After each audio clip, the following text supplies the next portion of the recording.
Hi, it's Vicki here. One of my friends over on Google Plus asked me about a skin tone demo, and I hated to do that because I consider myself still a student. However, I complied a little bit and just showed you in general what I try to do. This is going to be a double time video. I'm going to try to talk over the top of it and show you my process. So here we go.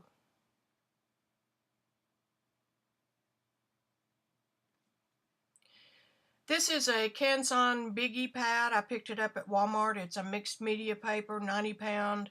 It's working great for mixed media. Not so good for pastel, soft pastel, because it doesn't have much tooth.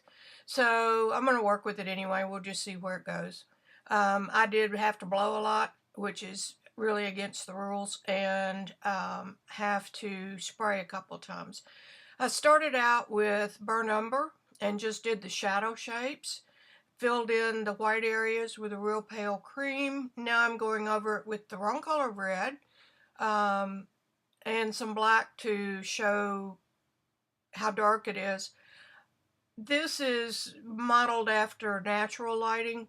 Now we go back with the right color of red. It's a cad red instead of a carmine color. Over the top now I'm glazing with the side of the stick with gold ochre, yellow ochre. Hit the brow line, now come back in with the lighter cream and glaze over the tops of those. Sprayed, because I was losing all method of, and it, as you can see, the spray on this paper does darken the lighter tones, but look how much better now the lighter tones go in. What we're trying to do here is achieve a skin that glows, so that under the top layer of the skin, you see beneath it to the red and the gold, or the yellow ochre. I don't know why I keep saying gold. Again, I'm not trying to make a realistic face or even a perfect face. The green is called Cinnabar. These are Rembrandt pastels, and you can see I'm working with about 1-inch pieces, and they're flat on one side. I have sanded them down until they're flat. Come back in with some more cad red, some more of the burnt umber. Love that eyebrow, don't you?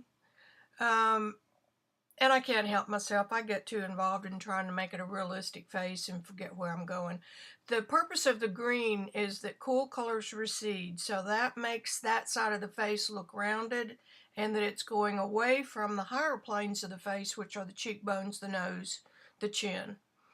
Coming in with some eyeballs. I told you I can't help myself. I've got to make everything just right.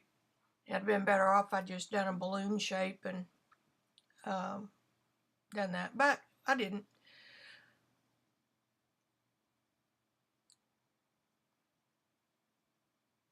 Fiddling with the eyes, and the eyes aren't perfect, even on a real painting or a real portrait. They are sketchy. The iris and the eyeball blend and fade into the whites of the eyes. The whites of the eyes aren't white, they're gray or a flesh tone. I'm measuring there to see what my spacing is. I'm pretty good, but I'm tilting up to the right a little bit, which I don't like. And again, this isn't a thing on drawing perfect faces. This is supposedly showing you how to do color. The upper lip is almost always dark because it's in shadow. There's the shadow shape of the nose. Coming back in with a little bit of cool, darkish blue-gray. A little more of the cad red on the nose because the nose is very warm and lots of blood flow there. So this is a process of just working back and forth. If you get a little too much chalky look from your white, that you've got too much, just come back in with a little bit more of the cad red and glaze a little bit more ochre and you're good to go. And try it again. Keep doing it as long as you've got tooth in the paper that will hold.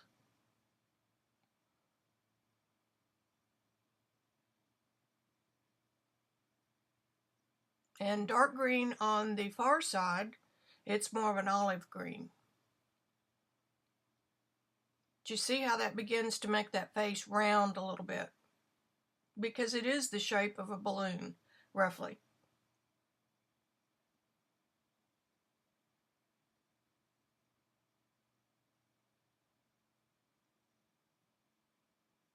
I try to keep my fingers out of the pastel as much as possible. If I want two colors to blend, I'll take a stick of one of the two colors and very lightly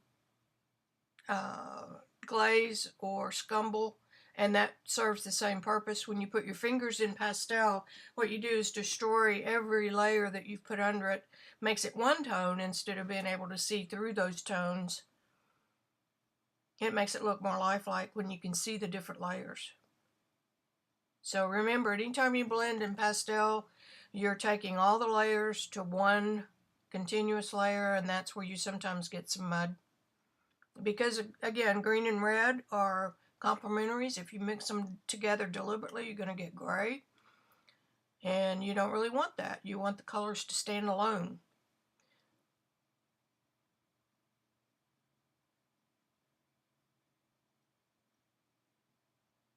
Poor thing is bald-headed on one side, but we're going to leave her like that. The final off-white or white in the eyeball, the white mark goes over the iris and the black part, the pupil, and you kind of want an irregular mark because if there were lights hitting those eyes, they wouldn't be the same. A little more light.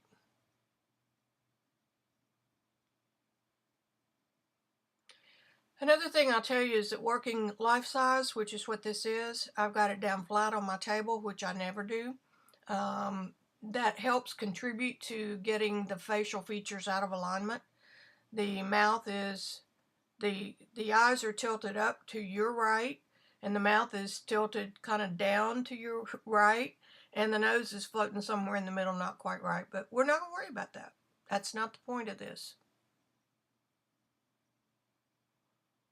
The lighting is coming from the upper left, your upper left.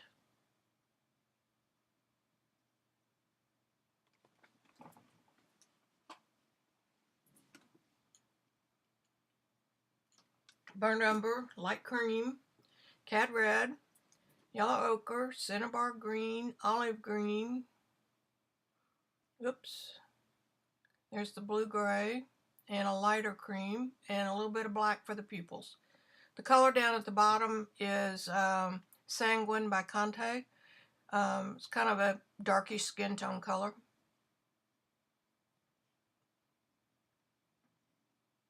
Now I'm lowering that eye just a hair.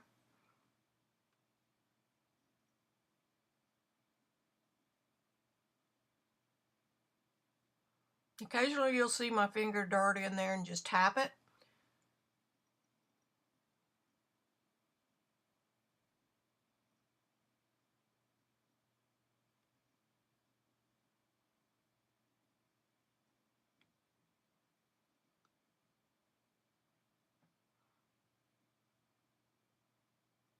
I'm identifying the colors there. I keep my skin tone colors in a separate container in my pastel area so I don't have to search for them every time I want them.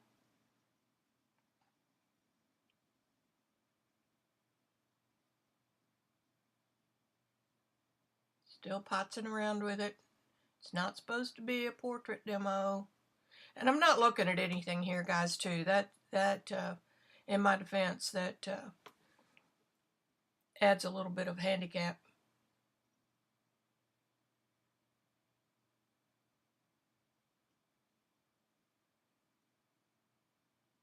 And I know there's something wrong with that mouth. I just don't know what it is.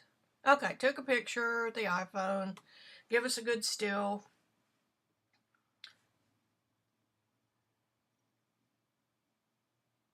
We're going to consider that one done.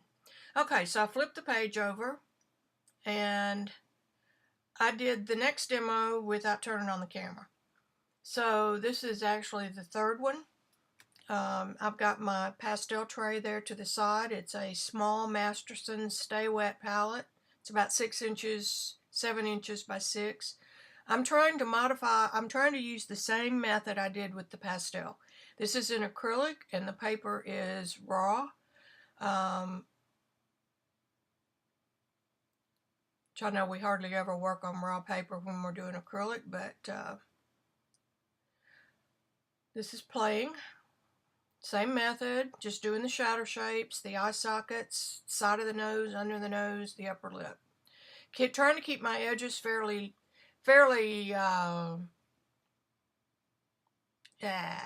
soft, so when I go to glaze back over those, I don't have to deal with that hard edge. Here comes the hair.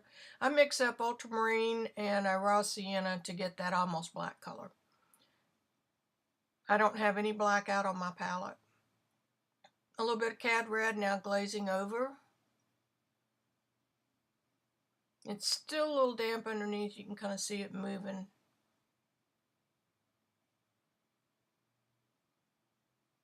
But I want to get a good coat of red under there for the subsequent steps because it's going to fade the red.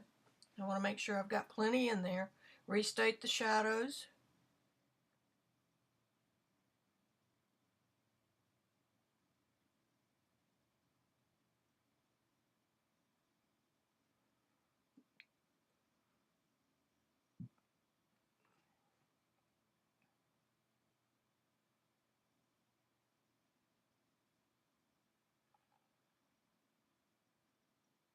Measure the eyes. You don't want to make them too perfect all at once because it makes it real hard to go back and edit later. Okay, coming in now with the yellow ochre.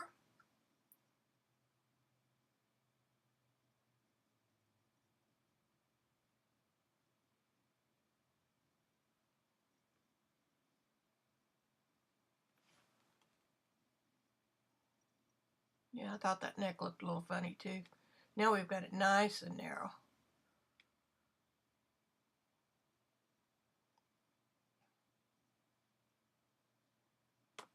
That is a permanent green light acrylic.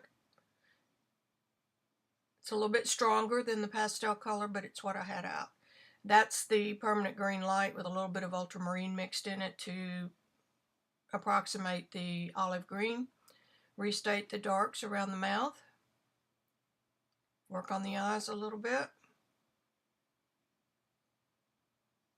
See, not being precise, trying not to outline every shape. I want the shadows to make the painting.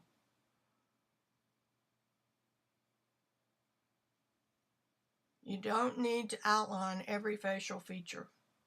You know that's a nose just because it has shadow shape. Coming back in with the light cream now, glazing over those previous two colors. Staying away from the shadows somewhat.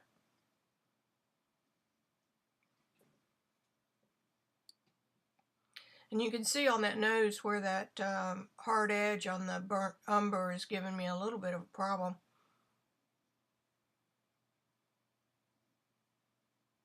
Coming in with that cinnabar color. Actually, I think that's raw sienna. Drawing it a little bit.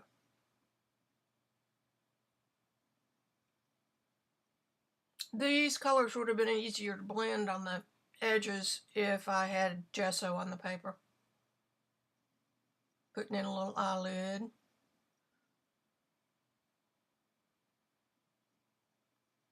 Measuring again. One eye width between each eye. There are so many other rules of thumb, but we're not going to go into that because we're not doing a drawing class.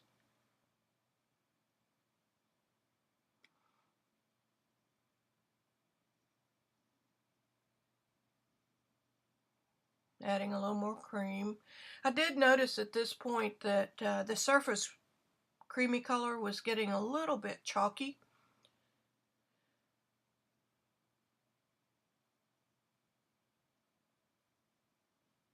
Coming in with just a little bit of white.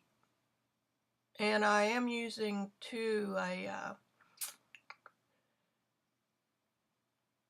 it's a titanium white with a little beige. It's a beige cast. I think it's called titanium white buff or something like that. It's a Liquitex product.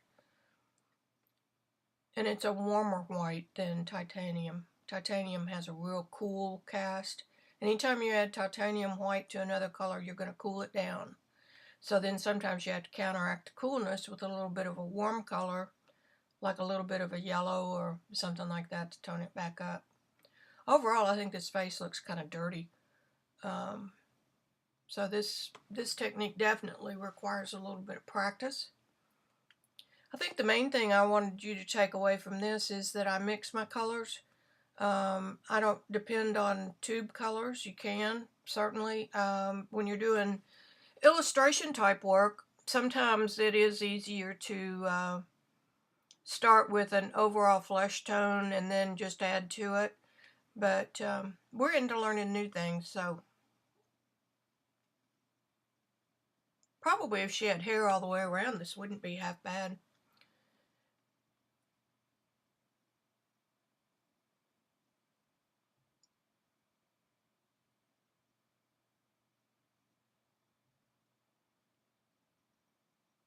I've got a pretty wet brush. And again, I'm glazing. I don't really want to cover up everything that's under there. If I did, I'd just use the pigment straight out of the tube.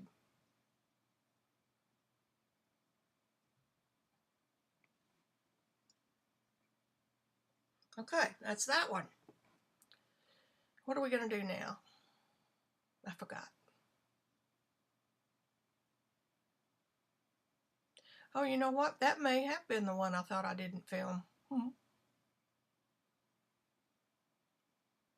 Nope, that's the one I didn't film.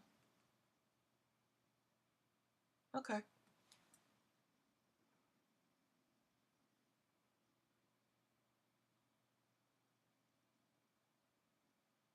You like my iPhone cover?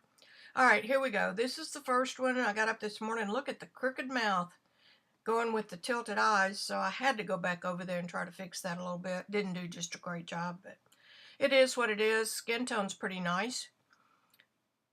Here's the one that you saw the video on. The white's disappeared. And here's the one I didn't film. The same acrylic method. And then this next one is not finished yet. It's but it is acrylic on gessoed and mixed media collage surface. And that's it. Hope you liked it. Let me know.